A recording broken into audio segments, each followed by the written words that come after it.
Hey, Kurusu. Good to see you again. With 2 rounds, I jumped 68 hours back. When I'm done, Kurusu is standing before me. She's tampering with the wiring on the microwave phone temp. 気が散るからこっち見んな。何度言わせんのよ。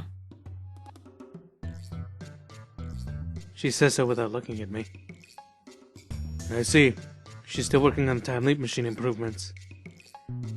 I know it's bad to interrupt that, but there's nobody else I can rely on. お前を天才脳科学者と見込んで話がある。手短に。柳林神社まで一緒に来てほしい。理由を言って。デートとか言うつもりなら断る。この俺がデートなどという軟弱なものをするわけがないだろう。ましてやその相手が女子とか冗談もほどほどにしてくれ。Ow, dude. That was just cruel. She's glaring like she's gonna kill me. Let's leave the jokes for now. つまり男の脳と女の脳の違いについてだ。わ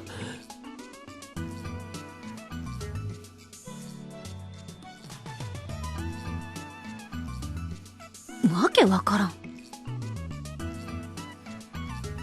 I briefly explained what happened with Rukako. In the current situation. How many times have I explained this to Kurusu now? あ、岡部さん。牧瀬さん。今日はお参りですか？ Rukako, seeing me and Kurusu, loses her focus as she says so. 実は、漆原さんに話があるの。This is the strategy I thought up its name, Operation Christina. Rukako judges at me with biased eyes. She's already experienced an emotional reaction when I told her you were a guy.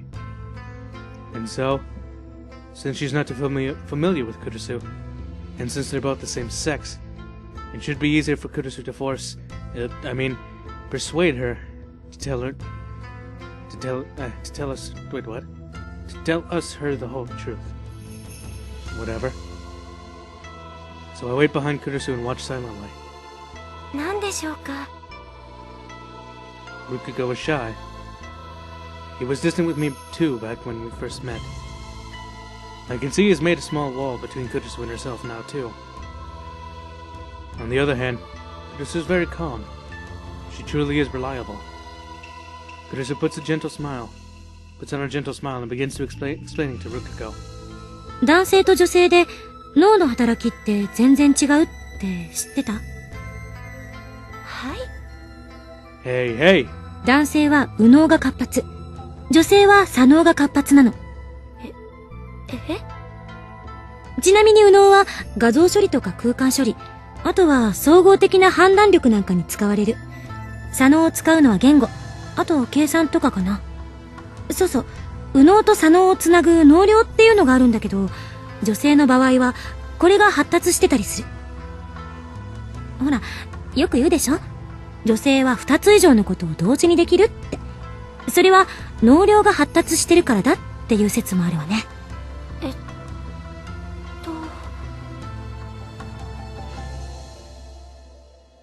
Just what is she talking about? まあ、これはどっちかっていうととんでも科学に近い俗説であって、それほど信憑性が高いわけでもないんだけど、ちょっとだけ試してみてもいいかな。何をですか？あなたの脳が女性としてのパターンを示しているのか、男性としてのパターンを示しているのか、マッピングしてみたいの。Is that your subtle way of doing that? マッピングって何ですか？ Rukako is clearly Duh! 脳波マッピング。あなたの脳波をサンプルとして取らせてもらうだけ。とにかく調べればわかるって。ねえ、痛くしないから。嫌です。ほんと大丈夫だから。私が保証するから。ほらほら。お前はどこの変態親父か。I lightly chopped Kurusu on the head. 何よではない。何のためにここに来たのだ。ルカ子を怯えさせてどうする。私はただ、彼女に貴重な被験者として。帰れ、この実験大好きっ子が。ああ、そう。せっかく協力してあげたのにそういう扱いなわけ。だったら言われた通りに帰る。あとはあんた一人で頑張りなさい。Well, that was all a very useless effort now, wasn't it? While mumbling complaints, Kurisu leaves the shrine with squared shoulders. 岡部さん、牧瀬さんは何の話を。つまりだな。You're a man. Let's go out. And if we go out, please reverse your D-mail. Just say it. Do I have to? Oh, God damn it! Really? お前は本当は男なんだ。And here we go with the waterworks. The result was the same, without even having to think about it. You hear the tweeting with small birds? Yeah. Next morning.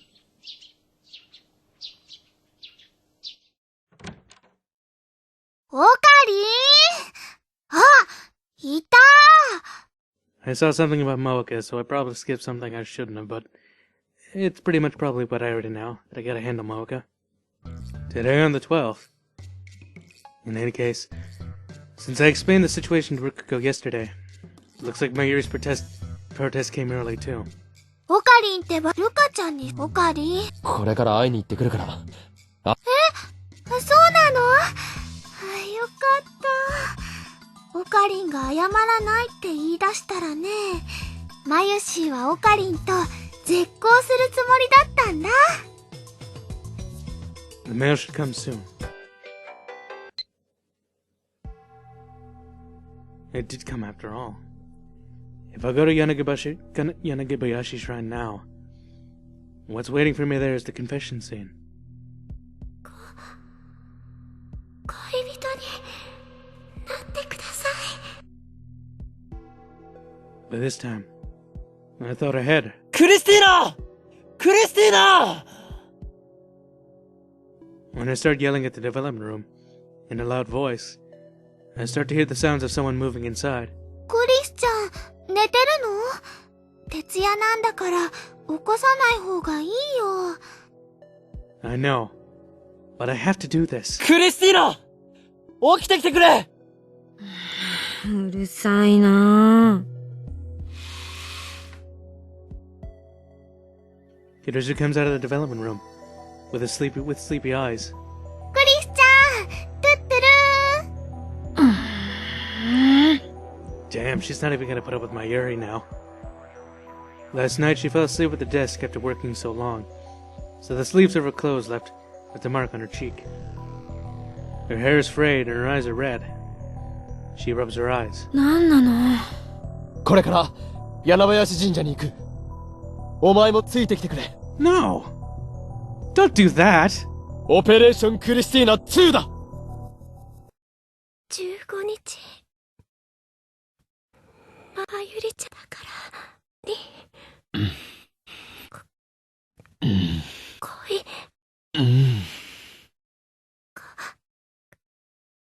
人になってください。It's the same after all, huh? And since it's until the 15th, that means now it's 4 days, including today. Before our time left, she said for just today and tomorrow, but now the time's doubled. She came out with something delicate and bold. But that's that. Better safe than sorry. Now's the time to set Operation Christina 2 into motion. Things got complicated when I had that experiment-loving girl add to the conversation. I forcibly persuaded Kurisu to help against her will. But this time I had her watch things from up above on the highway. すまん。ちょっとだけ待ってくれ。Are you talking to her in an earpiece? Because that's awesome.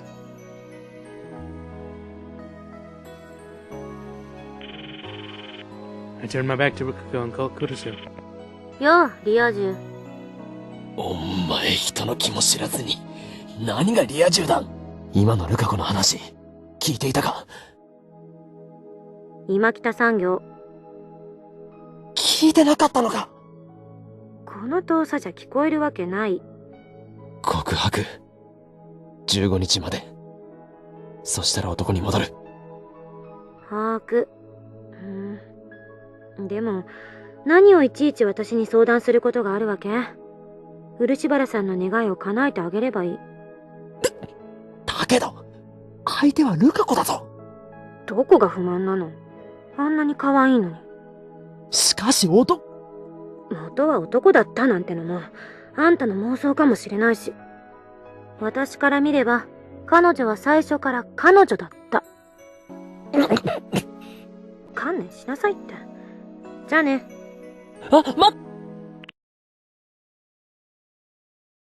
Yeah. You should just go with it, man. I mean, really. What's the worst that could happen? What, she likes you for 4 days and then suddenly, bam, you undo it and it never happened. Big whoop! I mean, granted, I guess you'll remember. But still, shouldn't worry about it too much.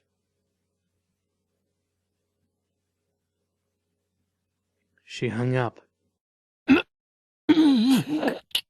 あいつ、何のために連れてきたと。 My thoughts exactly. Such a useless assistant. I stuff my phone into my pocket and head towards Rukako.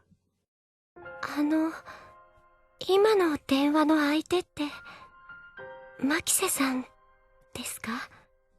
Yep. ああ。そうですか。なんだか、今の岡部さん、とても楽しそうにお話ししてましたね。どこがだ。 Is this pressure?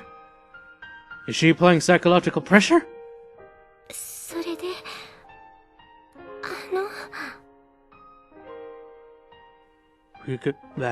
Rukako fidgets restlessly. さっきのお返事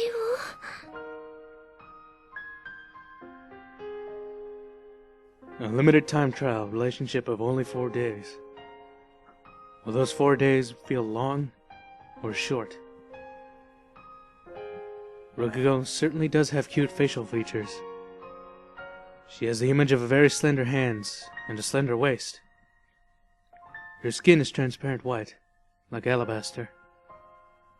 Honestly speaking, I've been fascinated several times by Rukako's demeanor, even back when he was a guy. The current Rukako is biologically a girl, so even if we go out and do this and that really shouldn't be a problem for me. For me, is what I'm gonna go say. Because there shouldn't be a problem with this in general if you were both gay. But whatever. But at the same time, I'm on a mission to change Rukako back into a guy. If I don't, I can't save my Yuri. Basically, if I go out with the girl Rukako and fall in love with her, in the end, will I be able to see the guy Rukako has as a guy? If I can't, and then lose self-control, what waits for me is... There's no problem going out with the current Rukako. Of course, my heart's not sorted out, but cute is justice, so who really cares? The source of my hesitation is thinking what comes after that. The problem isn't Rukako, but my own heart. And what I should be doing now isn't romance, but saving my Yuri. But Rukako's cooperation is essential to save my Yuri. If I refuse here and make Rukako cry, nothing will change. I need to ignore the problems of my heart for the sake of my goal. Let's accept Rukako's deal. Don't worry. You're probably not gonna fall in love with her, most likely. 2 reasons. 1, I probably won't let you. I'm gonna undo that D-mail because honestly it's the thing you gotta do. And I don't want Rukako's ending. I'm sure Rukako's not bad, but I don't want her ending. Or his ending, or whatever. 2, it kinda seems like you've got more of a thing for Kurisu. Especially considering she's the one you tell everything. I mean, granted, it probably could be because you don't want Mayuri to know, but you do seem to go right for Kurisu. You go for Daru. I mean, come on, Daru's there. Nope, Kurisu. So I'm pretty sure you like her. So don't worry about falling in love with Rukako. And now I'm just rambling. I don't know why. Anyway, back to the story. But before that, there's one thing I need to converse with myself deep down. I must not fall in love with Rukako. Even if my way of thinking tramples over her feelings, I must still not fall in love. If I fall in love, I might end up walking down forbidden roads. Rukako is a guy. A guy. A guy, a guy, a guy. Guy. And don't you forget it. As long as you never forget. いいだろう。お前と付き合おう。15日の夕方までだが。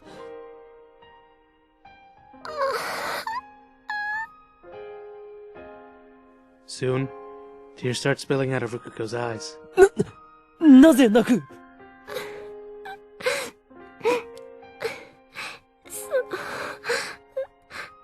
嬉しくて、てっきり嫌だって言われるかと。よかった。よかった。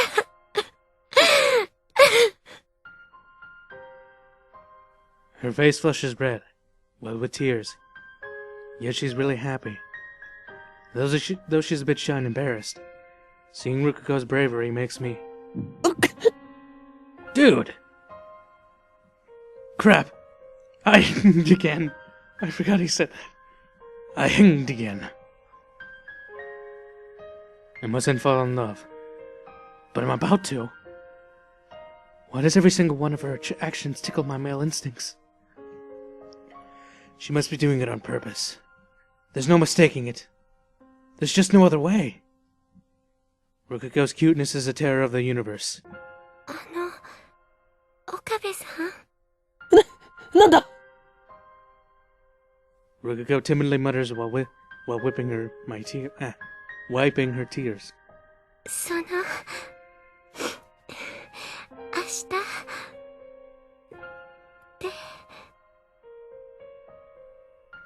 Da.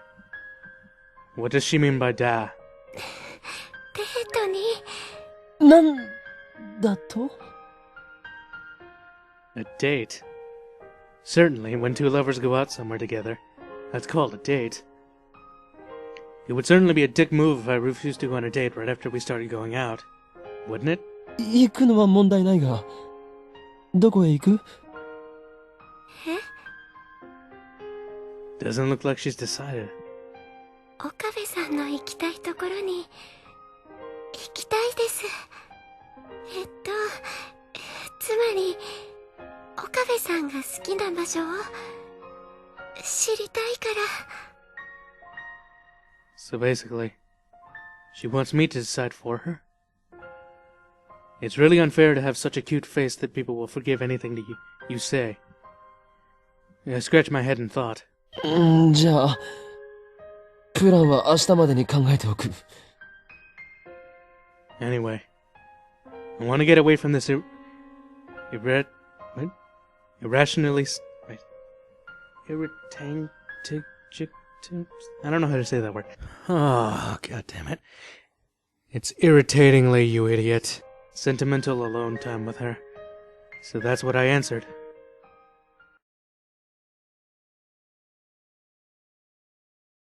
We arranged to meet tomorrow morning, so I hurry up and leave the shrine. I breathe a sigh of relief when only a few other people are passing over Manseibashi Bridge. それで? Kurisu calls out while walking behind me. I had to wait outside the tori, but she was completely useless. 結局、付き合うことになったの？まあ、漆原さんのリアクション見てたらなんとなく予想はつくけど。お前、見ていたのか？岡部が見てろと言ったんだろ？ Oh yeah. In the end, she just stood there without being any use. 明日、デートだそうだ。Just makes a small nasal sound. She hasn't looked my way for a while. 狂気のマッドサイエンティストさんって女子高生とデートしたりするのね。ちっとも狂気じゃないな。Why that? Kurusu talks full of sarcasm. Let's ignore her and just go to the lab. But just as I quicken my pace, she grabs my shoulder, pulling me back. I almost fell backwards. 何をする？ごめん。ちょっとイライラしてて、言い方がきつくなった。Kurusu didn't say that what it was that was irritating her. Instead, she rubbed both of her temples. あんたは、まゆりを助けるために、この選択をしたのよね。私も考え方を切り替える。で、明日デートするにしても、プランはあるの？ I don't think so. I'm gonna have to ask you what you would like in a date, because I don't know how dates work. Okabe Rentaro does not normally do this sort of thing. Don't know why I'm talking like this, but I am. Date plan. I told Rukako I'd think about it until tomorrow. I didn't say anything clear at all. Even though it's for the sake of saving my Yuri, I can't help but feel uneasy about the whole thing. どうなのよ。Let's cut through this with Ho and Kyoma. 助手よ。お前に一言言っておく。アイザック・ニュートンと同じく IQ170 に生まれついたこの俺、法王院京馬は狂気のマッドサイエンティストである。それで？当然マッドサイエンティストである以上、興味があるのは女よりも研究であり、世界を影で操る支配構造の破壊、混沌の創造であり。どう見ても童貞です。本当にありが。今の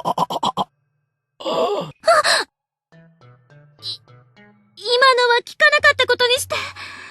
おのれ、この女子風情がよくもズケズケと真実をついてくれたな。許さない。絶対にだ。ごめん。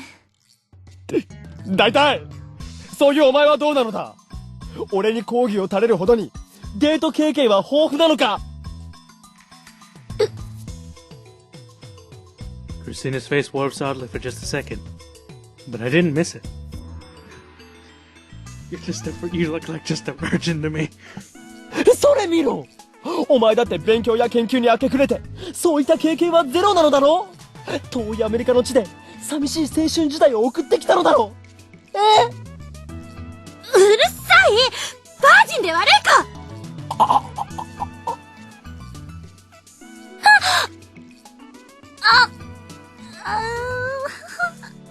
秋葉の中心でバージンと叫ぶ18歳天才少女か。That's such a controversial statement. It wouldn't be weird if I got picked up by various blogs.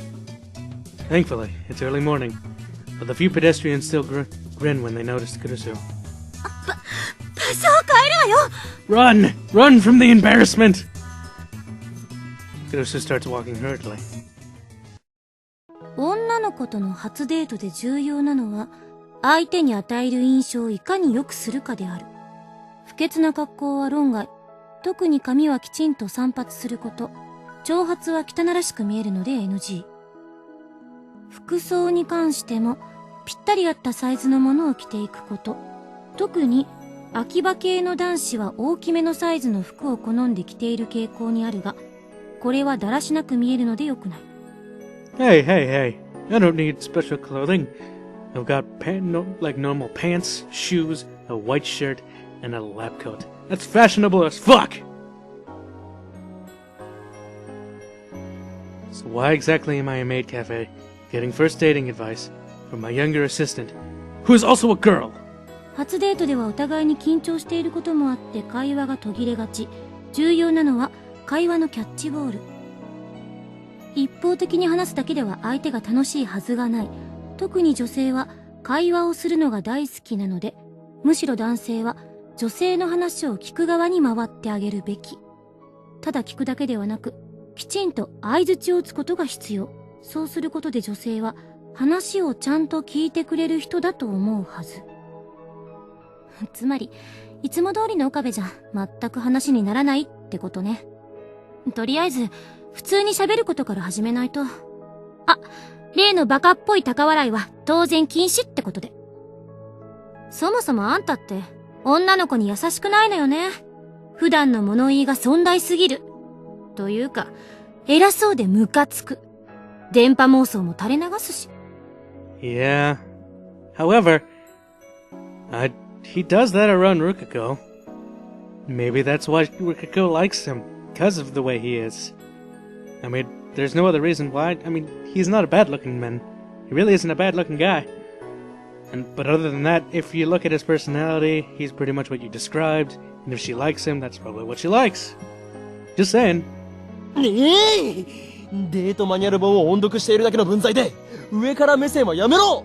このメリケン少女めが！A class of romance illiterates. Literates is studying out of a dating manual book. We just bought from a bookstore. 誰がメリケン少女だ？お前以外に誰がいる？はいはい、童貞オツ。知ってる？一度も侵入を許していない砦は頼もしくて、一度も侵入に成功しない兵士は頼りないっていう格言。それは格言じゃないだろう。というか、低レベルな争いにおいて勝ち誇るな。確かに。なんだか虚しくなってきた。でも、このデートマニュアルって結構面白いこと書いてあるな。There's who's flipping through the manual on top of the table. 自分はさりげなく車道側を歩くとか、女の子にお金を出させるのは現金とか。いい？これ、明日のデートで全部守らないとダメよ。I wonder if I really can be that careful. あとは、清潔なハンカチを持っていくこと。女の子が公園のベンチに座るときは、すぐに広げてあげること。俺は世話係ではない。そう書いてあるんだからしょうがないでしょ。ご飯は、立ち食いそばとかファーストフードは避ける。ファミレスがボーダーライン。それ以上は自分の財布の中身と相談して。My budget of 0. ファミレスがボーダーライン。What family restaurants are there around Akiba? 待ち合わせ場所には最低15分前には来ておくこと。遅刻厳禁。15分前到着。あとはデートコースね。映画館とか美術館、街をブラブラ歩く食事っていうのが無難らしい。なるほど。意外と地味なんだな。俺はてっきり初デートというぐらいだから、夕焼けの綺麗なリゾート風海岸へ行き、そこでファーストキスを交わさなければならないのかと。あ、それすごくロマンチック。じゃなくて、童貞思考全開だな。ドラマや漫画の見過ぎ。お前もな。ちなみに相手は未成年なんだから、ホテルに連れ込もうなんて不潔なこと考えないでよ。それはない。The day I do that is the day I run full speed onto the pass of... Oh, I don't even get that. What does that mean? Not to mention how simple a girl Rukako is. If I brought her to a hotel, she'd probably faint from the shock. ま、ざっとこんなところね。どう？私のレクチャー、少しは役に立った？お前のレクチャーではなく、マニュアル本のレクチャーだろ。But strolling around the town counts as a date, huh? Then I don't have to waste money. にゃにゃ。今日ま、誰かとデートするのかにゃ？ Oh, hey, Ferris. How have you been? Ferris came to our table carrying drinks. お待たせしました。アイスコーヒーになりますにゃ。 As usual, she pours in milk and syrup right in front of me. Kurusu looks on with great interest. Which reminds me, I guess this is her first time at a maid cafe. デート相手は、マユシーかにゃ。 While carefully stirring Kurusu's iced coffee with a straw, Ferris asks such an ambiguous question. なぜそこで参りが出てくるのだ？はにゃ、違うのかにゃ。じゃあ、 Ferris stares at Kurusu's face. この子なのにゃ。いや、こいつは助手だ。Kurusu and I quickly exchange glances, with mutual bloodthirst. As sharp as a sword's blade. I swear I saw sparks fly. じゃあ、別の子なのにゃ。今日待ってばいろんな子に手を出しすぎだにゃ。ほう。いろんな子に手を出しすぎなのか。何をバカな。No, well, I did hug Ferris a while ago. Or so I say. But when was that? I'm certain it was on the 14th, so when I timed up to the 12th, that fact should have been undone. That's kind of lonely, isn't it?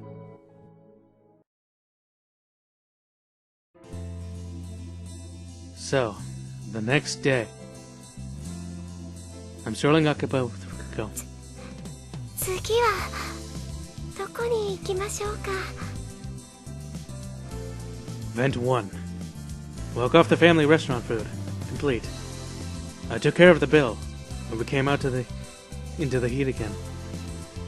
I had the entire date planned out in my head. What we should do next is... 街をブラブラするぞ。しよう。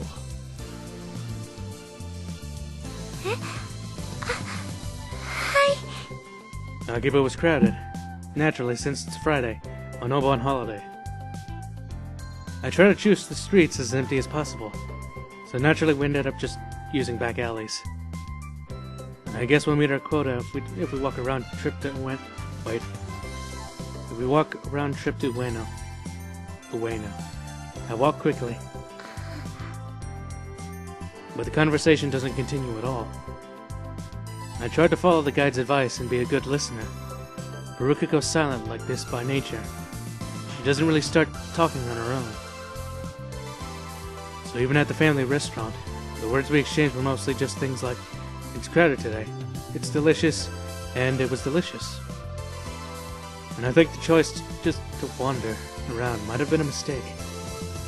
Especially since we ended up in the restaurant, in the residential area with no interesting scenery whatsoever. 岡部さん。 Rukako called, walking a little behind me. なんだ。 I stopped and turned around. Rukako catches up and we start walking together again. 覚えていますか？僕と岡部さんが初めて出会った時のこと。おう。 Or so I say. But what I remember is meeting the guy Rukako, not the girl one.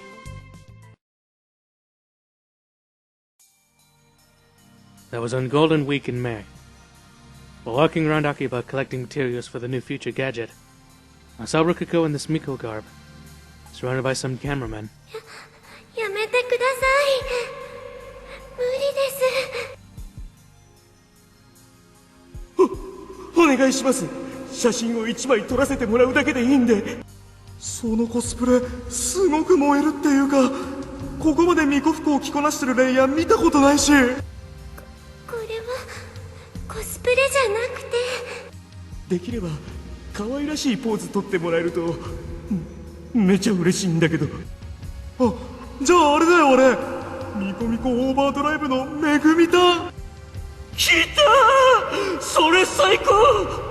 めぐみたん知ってるよね。やってくれないかな。知りません。すみません。なんでそんな嫌がるわけ？コスプレして秋葉に来たのって写真撮られるためなわけでしょ。なのに嫌がるとかおかしくない？そうだよ。それとも俺たちがキモいから拒否ってるわけ？違います。コスプレじゃなくて。 To be honest, the Miko garb fascinated me. Because a Miko is a sacred existence, the occupation chosen to serve God. I've heard recently that the college students are doing it for money. But I don't accept that invitation. And demanding to photograph the sacred Miko is an act defiling God. I cried out, unwilling to let that pass. そこのカメラ小僧ども。なんだよ君。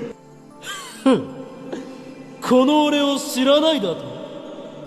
俺の名はホーインキョーナ。神が地上に具現せし灰色の脳細胞の持ち主にして世界に混沌をもたらす狂気のマッドサイエンティストだ。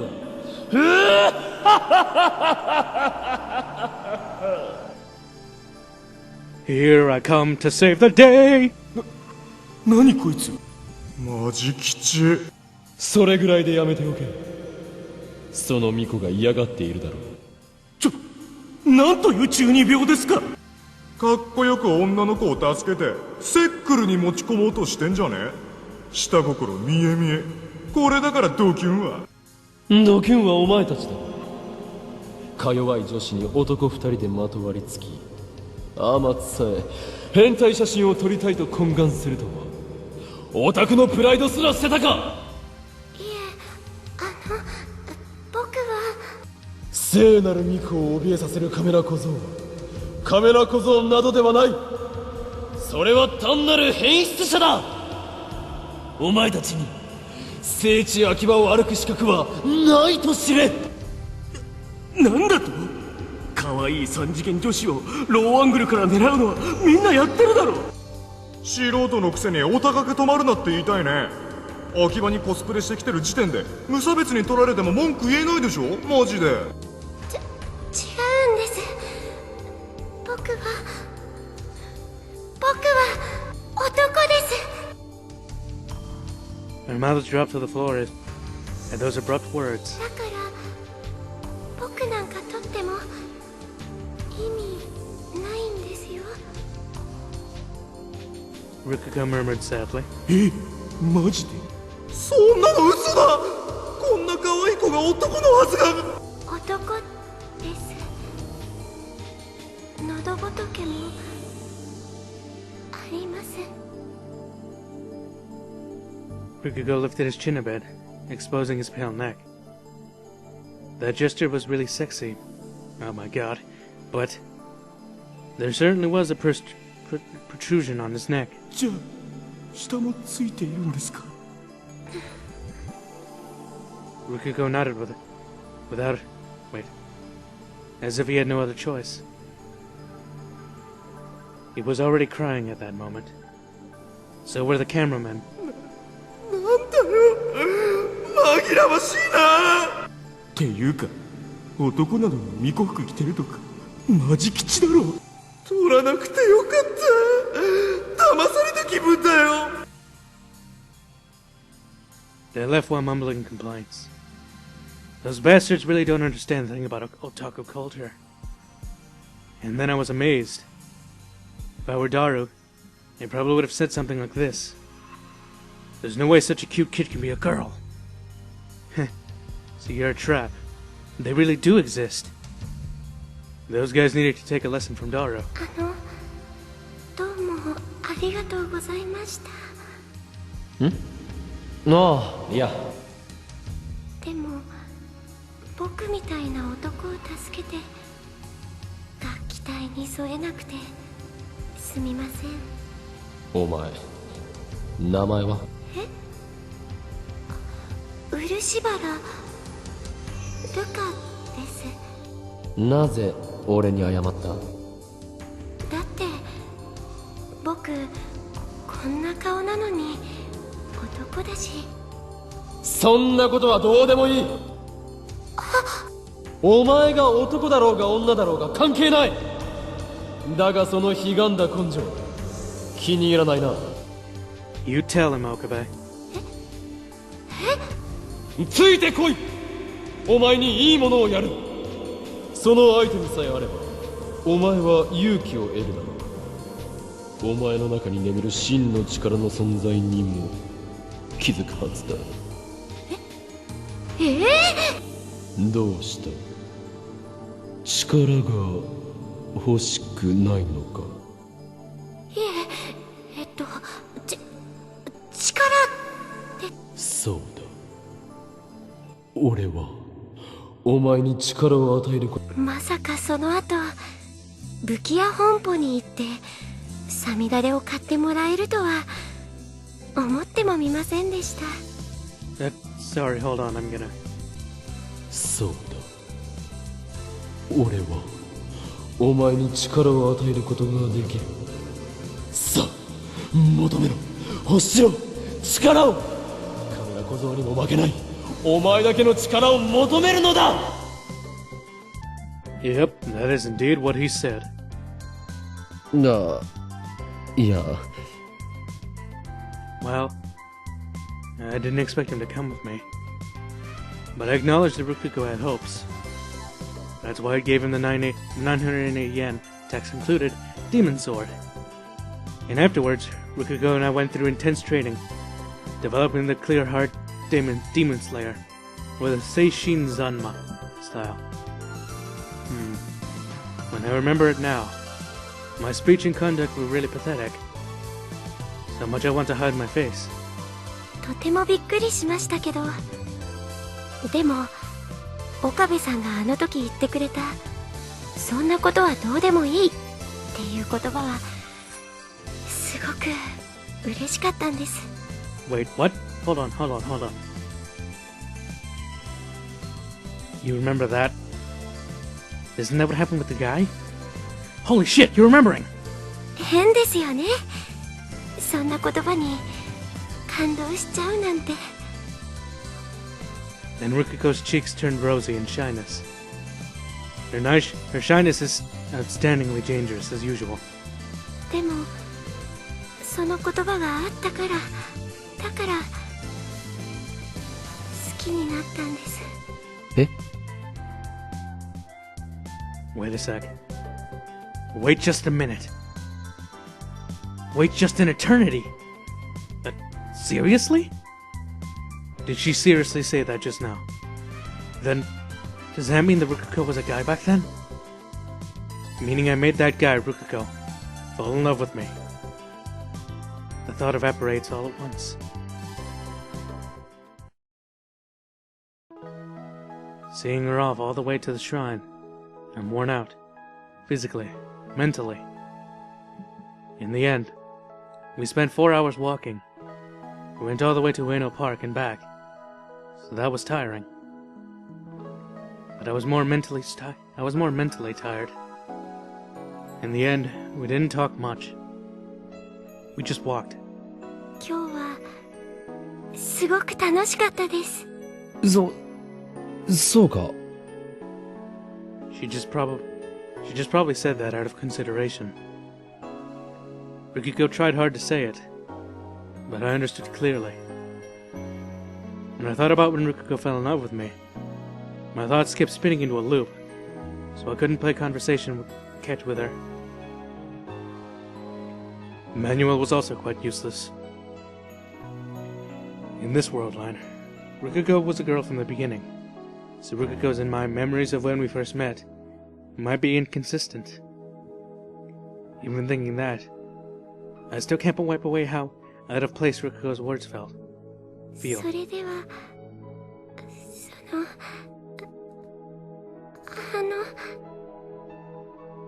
Rukako fidgets with a small voice. なんだ？また明日。え？ Basically, she wants to go on a date tomorrow too? I guess so. I mean, we're lovers. And we're going out. And going out means favoring each other. And it's summer break right now, so it's natural to go on a date every day. 明日も岡部さんと一緒にいたいです。 Dude, why do you not notice that she said it doesn't matter what you are? That's a thing you said to the guy!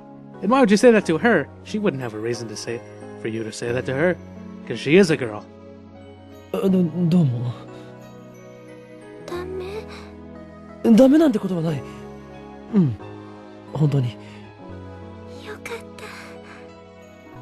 た。Rukako soaked in emotion by herself again. Seeing her like this makes incomprehensible feelings well up in me too. それじゃあ、また明日。A huge weight is suddenly put on my shoulders. A date tomorrow too. Tomorrow too. トゥットゥルー、おかえり。リア充は死ね。 When I come back to the lab, I'm greeted by Mayuri's smiling face, and Daru's gaze filled with pure anger. まさか中二病のオカリンに彼女ができるとか、飯まずってレベルじゃねえぞ。ルカちゃんとのデートはどうだった？まあ、なんとか。ステージクリアしたかも。I felt it wasn't. ねえねえ、あさってのコミマ、ルカちゃんとオカリンでコスプレカップルとして出てみようって思ったりしないかな。オカリンからもね、彼氏としてルカちゃんを説得してほしいな。This is so weird. マユシーがどれだけお願いしてもね、ちっとも OK してくれないんだよ。コスプレ。でも、ラブラブなオカリンからお願いされたらね、きっとコロって OK すると思うんだ。断る。なんで？ Because Kamima is on the 15th. Mayuri's death is on the night of the 15th. Just how would our faces look if we cosplayed at Kamima on such a day? 正直なところ、デートの面白さがさっぱり理解できない。ゲー。オカリンてめえ、それは世の中の童貞諸君を敵に回す発言だぞ。謝れ、童貞に謝れ。Apologize to the virgins. だって考えてみろ。相手にひたすら気を使い、気まずい中で二人で歩き回って食事をして帰る。どうだ、面白い要素があるか？オカリン、そんなこと言うとね、ルカちゃんが悲しむよ。Mayuri says that with an unusually serious expression. 好きな人と一緒にいるだけでね、女の子は幸せなんだよ。満足なんだよ。男の子はそうじゃないのかな。だとしたらマユシーは寂しいです。 Well, I can't exactly speak for all men, but I'm pretty sure some men do get joy out of just being with the person they love. Like they don't have to do anything, they're just with each other and they're happy. I don't know if that's everybody, but I feel like that's probably a thing that does happen. It hasn't happened to me yet, but I'm sure it does happen. It's just Okabe doesn't feel that way. I don't really get how that makes Mayuri lonely though. オカリンがマイノリティなんだよ。つうか、デートって言えばエロイベントたくさんあんだろう。お前は実にバカだな。何言ってんだよ。手を繋ぐとかマジエロくね？腕を組んでおっぱいを肘に当ててんのよ状態とかエロすぎっしょ。そしてデートの終わりにはキスして締めだろ。チキショー、リア充のバカ。エロゲーのやりすぎだ。ねえねえ、ルカちゃんはいつからオカリンのことを好きだったのかな。いつからって、それは。とてもびっくりしましたけど、でも岡部さんがあの時言ってくれたそんなことはどうでもいいっていう言葉はすごく嬉しかったんです。その言葉があったから、だから好きになったんです。Well, fondly you notice. I try remembering again. Something still feels off. Something strange. My words, that doesn't matter. Didn't I say those words with the assumption that Rukako is a guy? そうだ。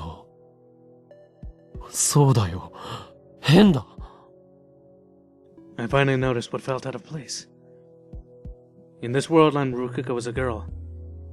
Why would Rukako remember what I said back then? Then I suddenly remembered what happened with Ferris.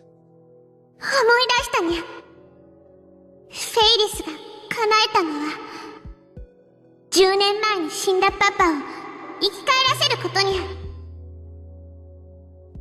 ゃ。I see. Ferris remembered her memories from before she changed the past. Before she sent the D-mail, didn't she? Then does that mean that Rukako remembers the past? Before she changed genders? That would explain everything.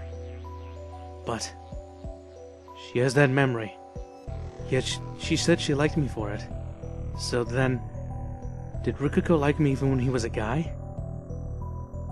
It looks like I need to confirm this. The next morning, I head to the shrine to meet with Rukako. Rukako was already in the grounds waiting. When she sees me, she smiles and waves her hand. Cruelly cute as always.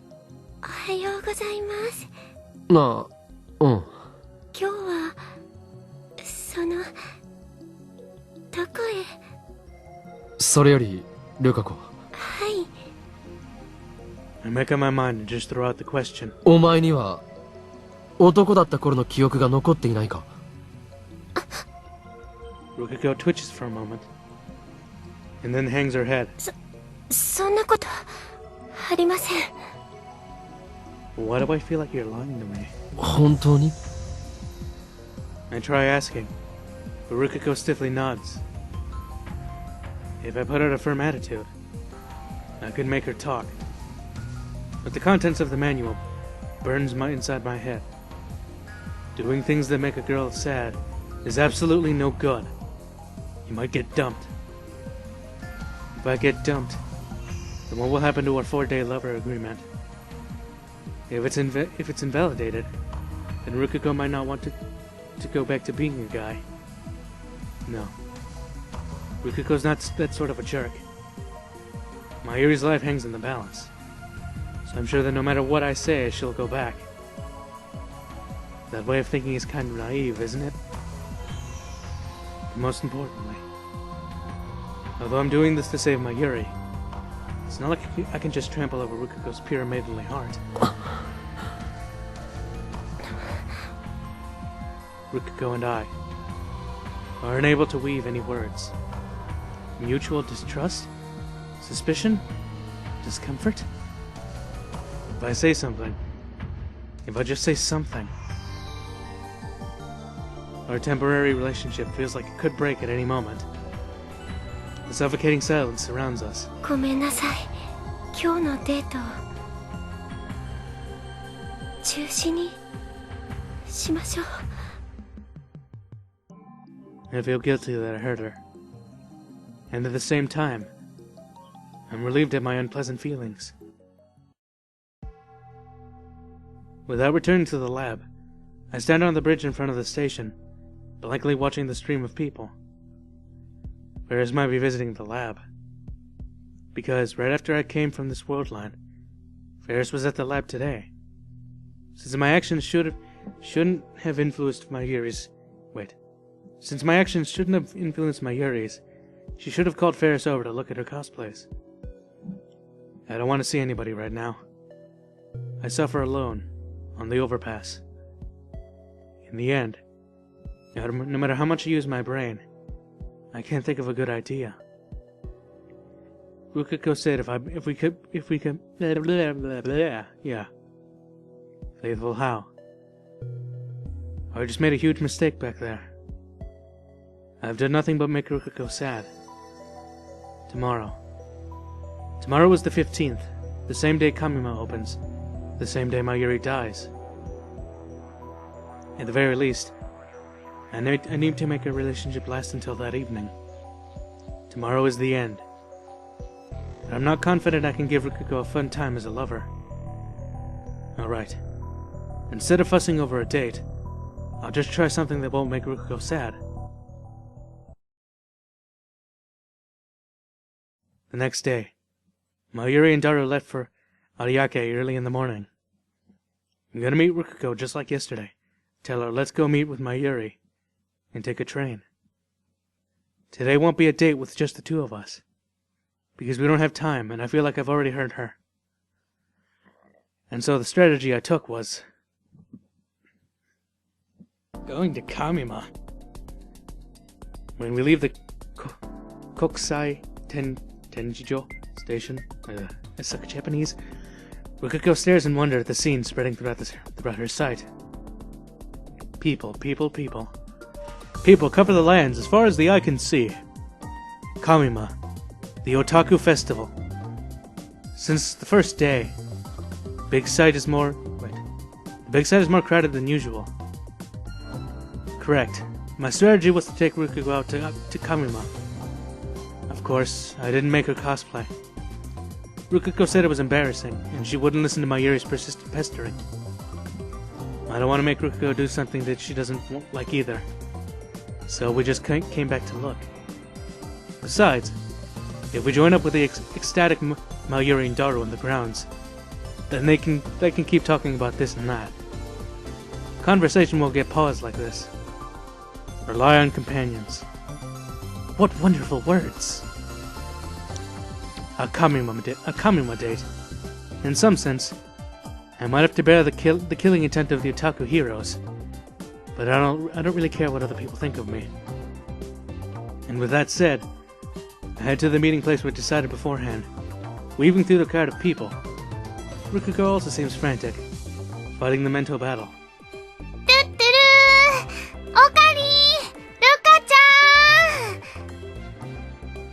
I see the petite Mayuri waving her hands widely.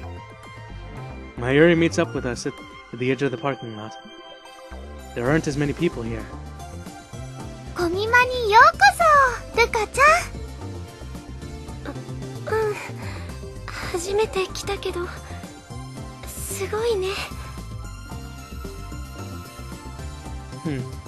You guys look like you're having fun.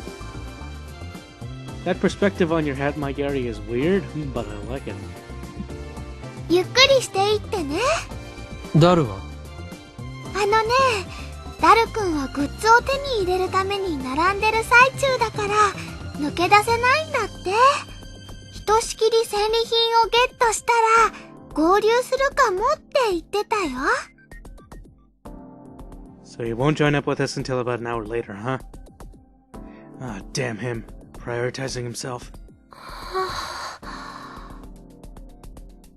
Rukako seemed nothing but overwhelmed, anxiously looking around. There really still is an awkwardness between Rukako and I. Maybe she's not over what happened yesterday. After all, even during the train ride, we haven't had any conversation. I just don't understand why we became lovers if it's come to this. It seems like Rukako and I talked more naturally and had more fun when we weren't lovers. Was it a mistake to bring her to Kamima? But Rukako didn't refuse. Even when I told her we were going to Kamima, she just obediently nodded. 今日はマユシーが会場を案内してあげるよ。って言ってもね、人が多いから邪魔にならないようにしなくちゃ。まずはコスプレ会場に行って、それから中に入ろうかな。Mayuri really is more ecstatic than usual. She's clearly in good cheer. ねえねえ、二人とも何が見たい？ルカ子、見たいものはあるか？いえ。Rukako shakes her head left and right. よくわからないので、岡部さんの見たいものを見に行きたいです。俺は別にそれほど興味があるわけじゃない。Rukiko's expression was unclear. Crap. I shouldn't have answered like that. ねえねえ、ルカちゃん。コスプレ会場に行ったらね、絶対対にコスプレに対する考え方が変わるよ。 Mayuri talks happily to Rukako. Relying on this optimistic girl who can't read the atmosphere was the right choice after all. 恥ずかしいとかそういうのはちっともなくてね、みんなとっても楽しそうなんだから。マユシーのコスを着てくれてるレイヤーさん、楓ちゃんと吹雪ちゃんって言うんだけど、2人のことも紹介するね。でね、できれば明日も来てほしいな。そしたらね、オカリンとルカちゃんの分のコスも用意しておくから。オカリンにはね、コードジアースのゼロサム様コスが似合うと思うんだ。Gorgeous.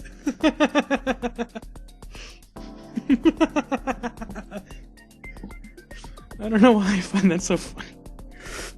Just Okabe bouncing around like Lelouch. オカリンが一緒ならね、ルカちゃんも安心してコスプレできるでしょ。どうかな。いいアイデアだってマユシー的には思うんだ。却下だな。ごめんなさい。そんな。 When Rukako and I refuse, Mayuri drops both her shoulders in disappointment. In the end, we got fed up with the amount of people, so Rukako and I left Akiake early. We took the direct shuttle bus to Akiba that only runs during Kamima. But it was so cramped inside, I thought I was gonna die. な。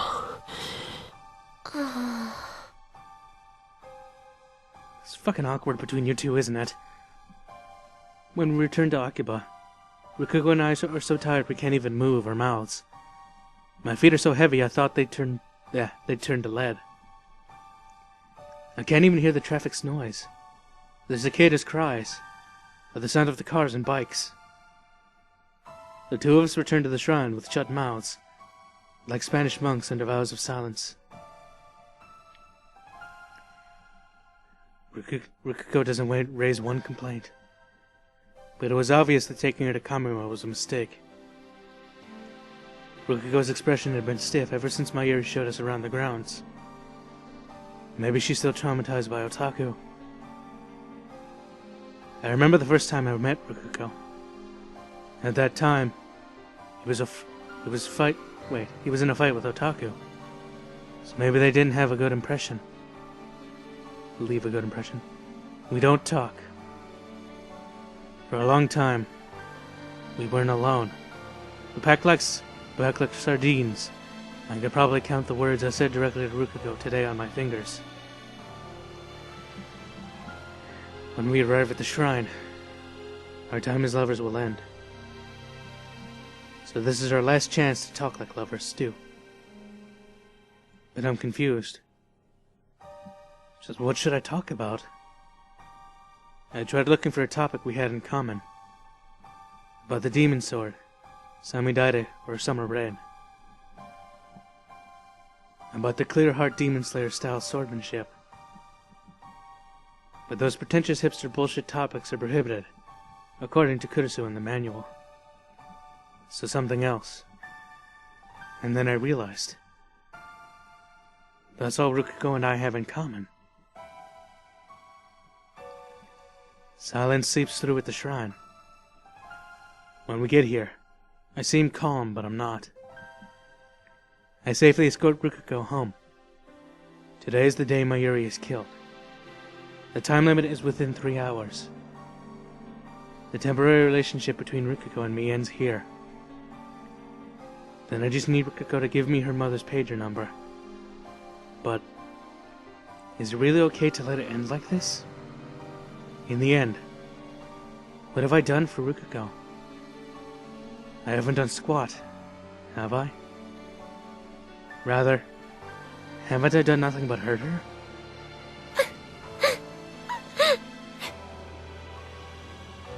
Rukako sobs convulsively, cupping both hands over her mouth. Tears overflow from her eyes. Rukako. When I try coming closer out of concern, Rukako draws back.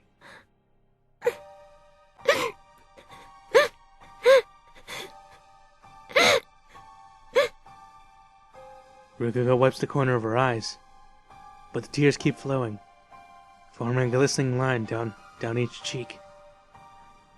I was pushed into endless chaos. A girl is crying before my eyes. Even though I, as a man, can't leave that alone. I stand stock still, saying not a single word. The source of Rukaku's tears is undoubtedly me. Even though it was only temporary, I still didn't treat her right as a girlfriend. Is this how it ends?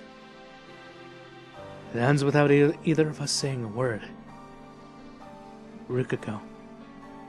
She was hurt and started to cry because of me. And yet, Rukako, ありがとうございました。 said that and bowed her head to me.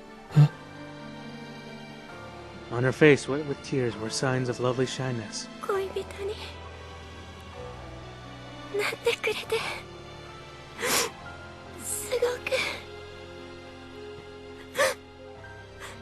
幸せでした。 That's a lie. 僕岡部さんを好きになれてよかったです。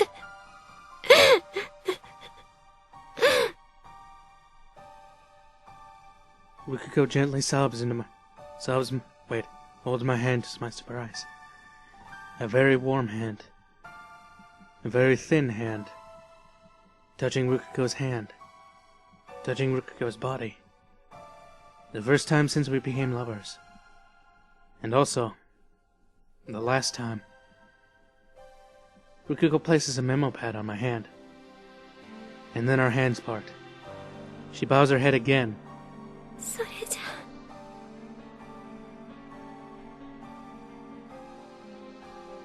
Rukako turns her back to me, gradually walking backward towards the shrine office.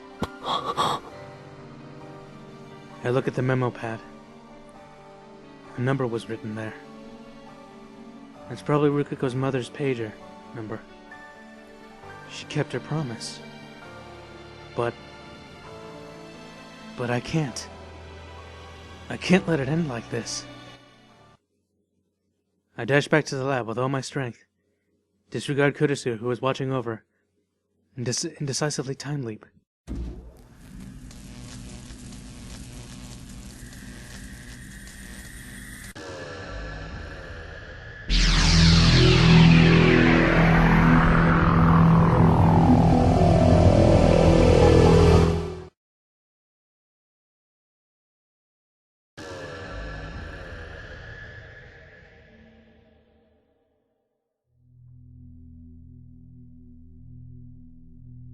Rukako is next to me.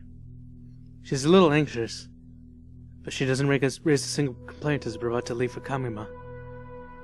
We're in a long line. I see the direct shuttle bus to Ariake, parted next to the front field of vision. It's not a good idea to keep going to Kamima like this. I bear my headache and take Rukako by the hand. ついてこい。 Once we leave the line, I let go of Rukako's hand and start walking. 岡部さん、バス来てますけど。コミマに行くのは中止だ。え？俺は好きにやらせてもらう。岡部さん、岡部さん。 I keep walking with Rukako hand in mind, ignoring everyone else. Rukako looked bewildered at first, but eventually, she said no more and just started following me with a sad face. We arrived at Yanagibayashi Shrine. Hardly anyone is visiting. An aura of peace and dignity dominates. A place where the cries of cicadas resound. Rukako's home. There. I finally turn around to Rukako, but I don't let go of her hand. I grasp that warm hand tighter than before. Perhaps it's the heat, or perhaps it's nervousness. But Rukako's hand and my hand are damp with sweat. But I still don't let go. Rukako is hanging her head. She seems like she's going to cry. これで恋人関係は終わりっていうことですよね。 Her lips and her voice tremble. I resolve myself and let out a small nasal sound. 何を勘違いしている？俺たちの恋人関係はまだ終了してないぜ。I try to talk pompously. I'll use this style until I have to face my Yuri's death. It's a little hard to do on purpose now. さっき言っただろ。俺の好きにさせてもらうと。さあ、我が弟子よ。今すぐ、妖刀さみだれを持ってくるのだ。Leaves rustle on the tree hanging over the main building. Rukako looks at me blankly. Hold on a second. Her eyes are clouded, are as clouded as ever, and tears start gathering in the corners. なんです。なんですだと？決まっているだろう。精神残魔流の修行だ。修行？この2ヶ月近く、俺たち2人でやってきた修行、忘れたのか？いえ、でも岡部さん。今日まだ。我が名を忘れたのか、ルカコ。俺は狂気のマッドサイエンティスト、法王院京馬だ。It's a little embarrassing, but I call myself that. 男だとか女だとか、そういうところで俺は混乱して、ルカコとの距離をうまくつかめずにいた。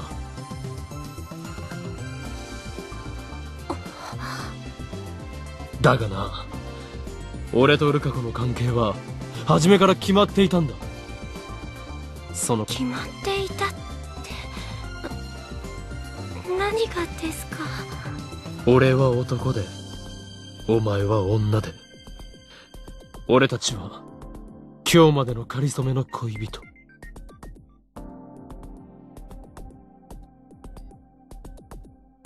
そんなことはどうでもいい。俺は俺であり、ルカ子はルカ子であり、ルカ子は俺の弟子だ。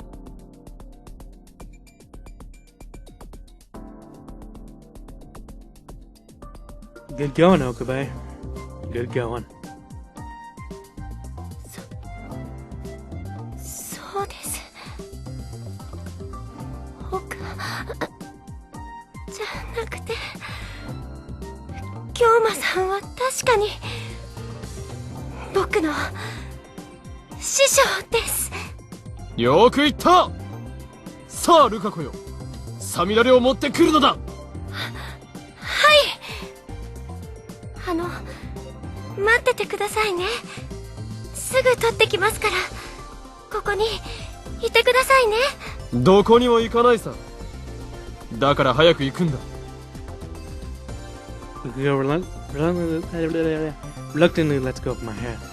Charlie turns away from me and heads to the shrine office. We spent 4 hours training. It wasn't really that big a deal. Practice swinging the demon sword. Lectures on the legend of the demon sword. Ways to understand the clear heart demon slayer style. Clear heart. Everything was fabricated for my pretentious hipster bullshit delusions. I just kept honing a one-sided conversation. Rukako, who had changed into a Miko garb, listened seriously. Occasionally, we took a break and sit on the shrine stairway, eating the sweet rice balls Rukako's mother brought us. And that's how we spent our extraordinarily ordinary 4 hours. よし、今今日はここまで。 Rukako answered my words with warm eyes. She slowly sheathed her imitation sword. No, the demon sword, Samidare. Her sword handling figure on Mikoko was beautiful. I'm fascinated again. Rukako bows to me. ありがとうございました。ちょっとだけ強くなれた気がします。謙遜しなくていい。今日、お前は精神三魔流奥義の一つ、32式さくらんぼを得得した。だが過信はするな。お前はまだまだ弱いんだからな。はい。もっともっと、京馬さんに教えてもらいたいです。The wind feels good after the sweat we worked up. We slowly feel comfortable, fatigued, while drinking the barley tea Rukako's mother brought for us. Okay, so she's not dead. 久しぶりに京馬さんのお話聞けた気がします。ここ何日か、俺の意識はマニュアルという恐ろしき封印術式により不安定な状態だったのだ。だがもう完全復活した。心配かけたな。よかった。いつもの京馬さんが戻ってきてくれて。Rukako answers happily. As if reading herself, she tightens her expression. 昨日僕に聞きましたよね。男だった時の記憶が残っているかって。ああ。Rukako breaks her eye contact with me, suddenly unable to remain calm. Finally, the words uttered from her trembling lips are, 僕、覚えているんです。No surprise. I experienced it with Ferris, and I expected that she'd remember. 覚えているというか、なんて言ったらいいのか、とても儚い感じ。儚い？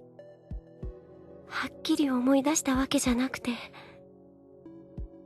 記憶の海の底の方というか、頭の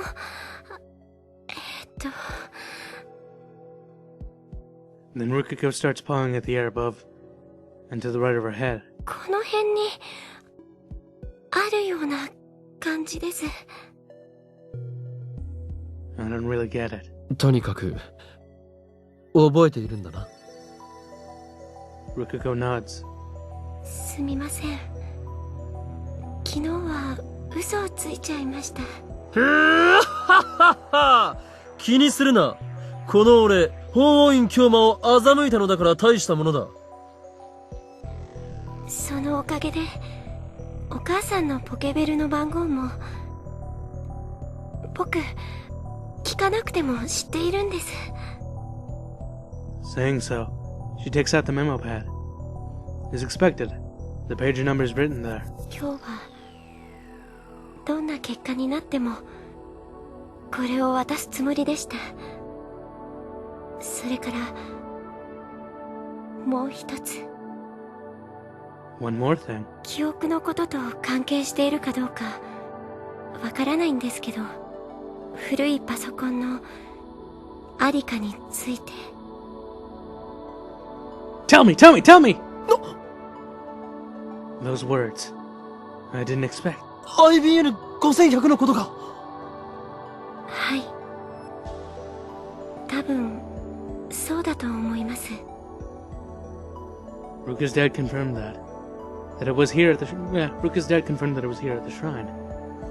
And then one day, it suddenly disappeared. Does Rukako know his whereabouts? それが事実なら、ルカ子、お前は男に戻らなくても済むかもしれない。But Rukako faintly shakes her head left and right. それは無理だと思います。なんで？てきてください。案内します。Before the summer sun sets, just before the skies turn twilight, underneath the fading sunlight, eyes full of adamant intent look up at me. Rukako, the crybaby, was no longer there. She brings me in front of Daibiru. I look at the huge towering building. ここに IBN5100 が。そっちじゃなくてですね。Rukako points the opposite way of the Daibiru. To a coin locker between narrow alleyways. 去年のお正月前、その時までうちの神社にあのパソコンはあったんです。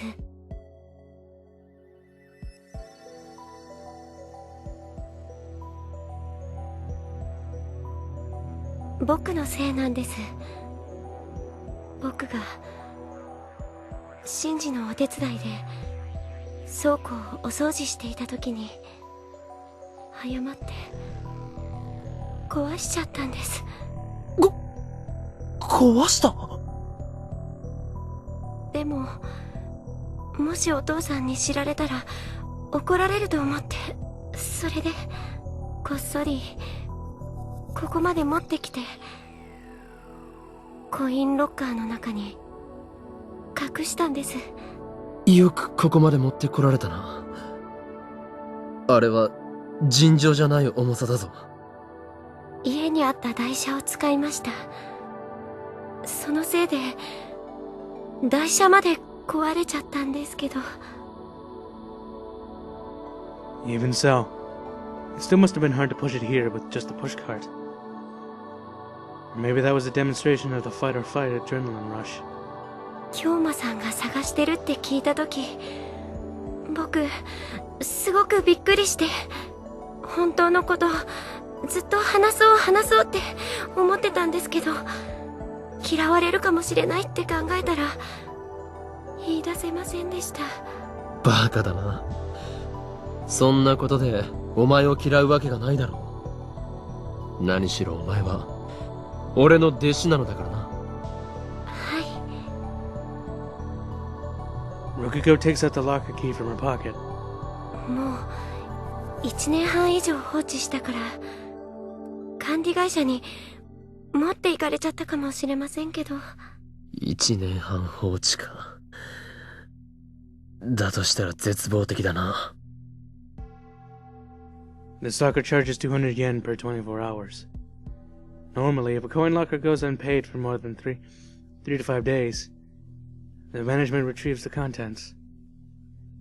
And if the client doesn't come to claim it within a month, it's usually thrown away. Meaning the IBM 5100 should already be.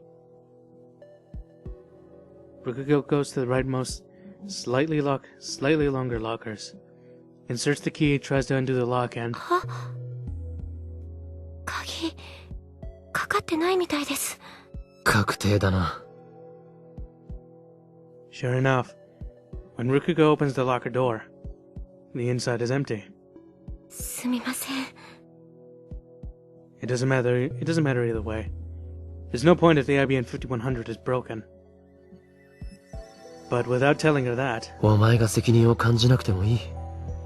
俺が安易に世界を歪ませたのが一番の元凶なんだからな。京馬さん。 So I must shoulder everything.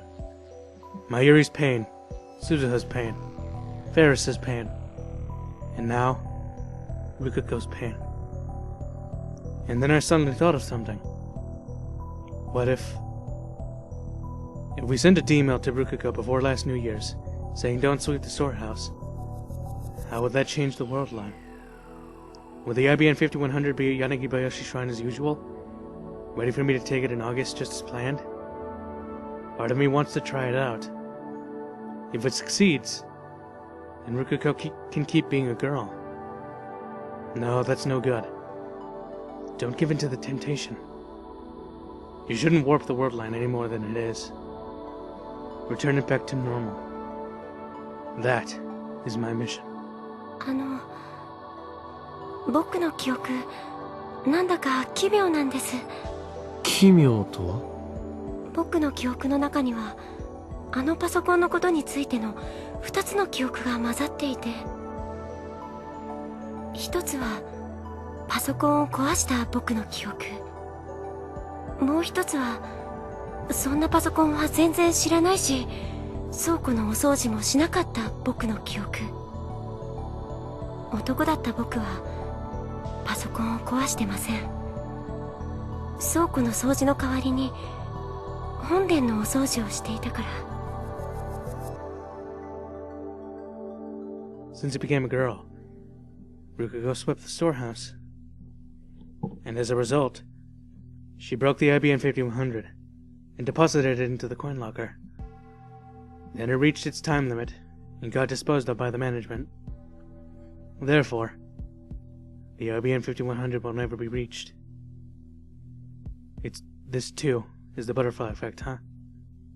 やっぱり僕が男に戻るしか方法はないみたいです。 When Rukako mutters that, I see something loosen in her face. No other way. Since she said it so clearly, maybe she's prepared.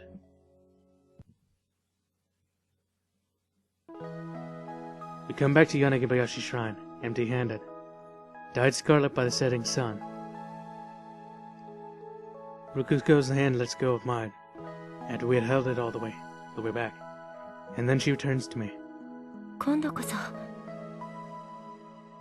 お別れですね。ああ。京馬さんと修行ができて本当に良かったです。 She looks shy again, but her cheeks are dyed pink. I could tell she was desperately holding her tears back. The meaning of those tears are different than the ones before I time-leapt.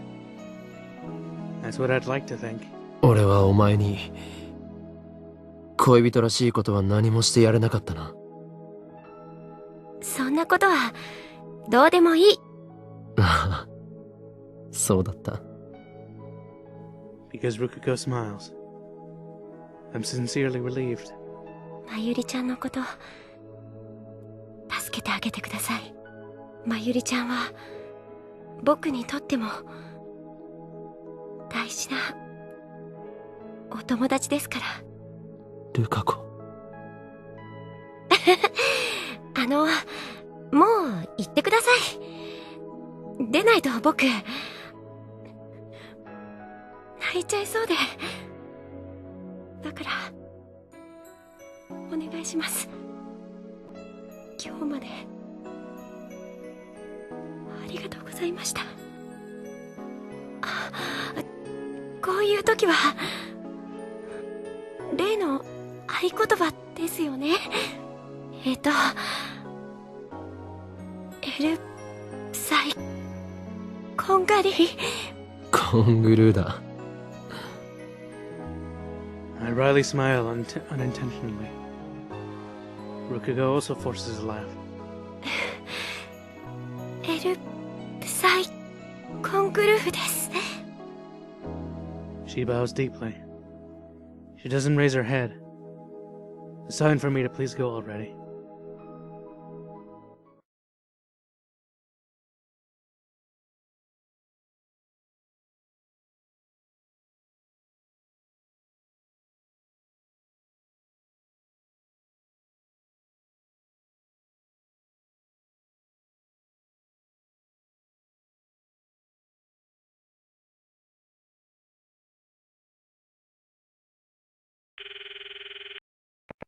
もしもし、岡部？まゆりから電話あったわよ。プンプンしてた。あんたがコミマに来る約束をすっぽかしたって。クリスティーナ、今から言う番号を電話レンジカッコ仮に入力してくれ。何よ。いいから頼む。これから D メールを送る。I hear a sigh on the other end of the phone. 番号は And one more thing. Meat, veg, meat, veg, meat, veg. If she sees this, Rukako's mother would probably think it's a prank. And then, she'd think the email we sent earlier is also a prank.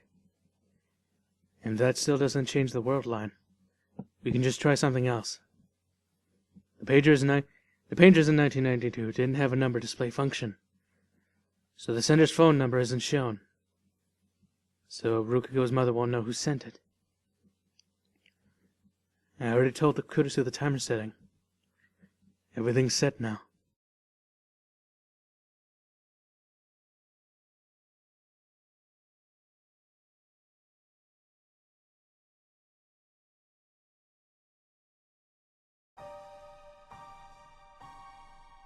His memories will disappear.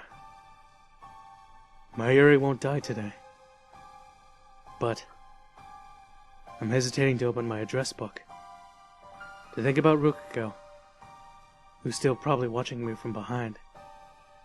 I wonder what sort of face she's making.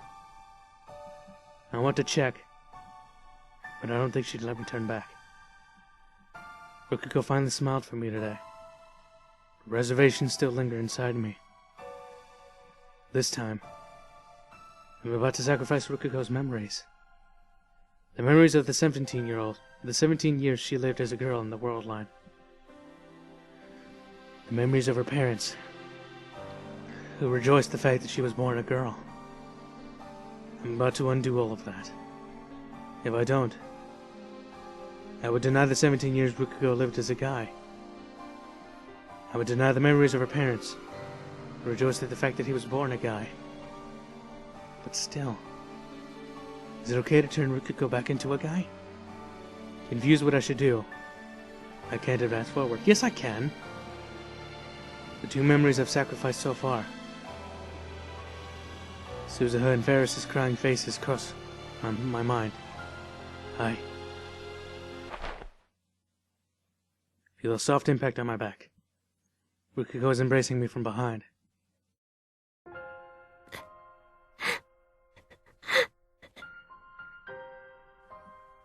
What expression is she making now? I know. Even without looking. 僕、本当は、戻りたくないです。I feel the pain of thin needles stabbing my chest. だって、男に戻ったら、岡部さんへのこの気持ち、封印しなくちゃいけないから。男なのに、岡部さんのこと、好きでいちゃいけないと思うから。I'm not against homosexual love. But unfortunately, I'm heterosexual. I wouldn't be able to answer Guy Rukako's feelings. それに、今日の記憶も、消えちゃうんですよね。手をつないで、一緒に歩いたことも、久しぶりに二人で修行をしたことも、こうして今、岡部さんの体に触れていることも忘れたくない。僕、忘れたくないです。だって、好きだから。岡部さんのこと、好きだから。まゆりちゃんを助けたい気持ちは、僕にもあるから。やっぱり、辛いです。せめて、今日の記憶だけは、残しておきたかったです。こんなに辛い気持ちを味わうって、知ってたなら、女の子になりたいなんて、願うんじゃなかった。ルカ子。すみません。そんなことは、どうでもいい。お前が男に戻っても、俺にとって、ルカ子はルカ子だ。それは変わらない。はい。そう言ってもらえて、嬉しいです。岡部さん。メール、送ってください。お願いします。早く、送って、これ以上、岡部さんのぬくもりを感じていたら、僕、もっと、嫌なこと、言っちゃいそうだから、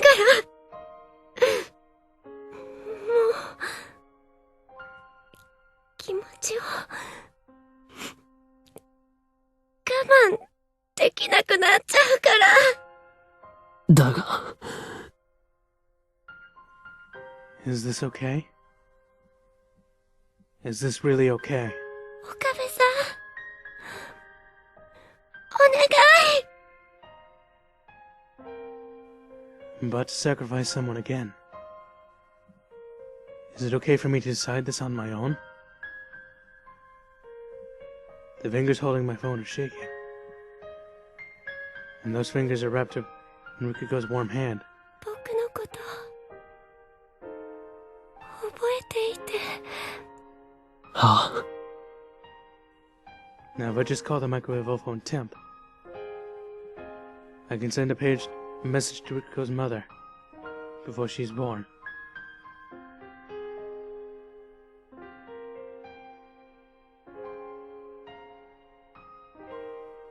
Alright. Well, see ya. At the very least, know that you had these days with him. Rukako places her finger on top of mine, on top of the send button. ありがとう、岡部さん。さようなら、僕の好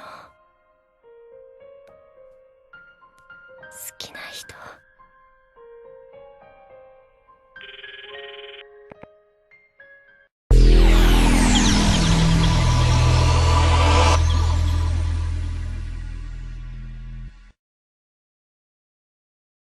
Chapter 9 Endless Apoptosis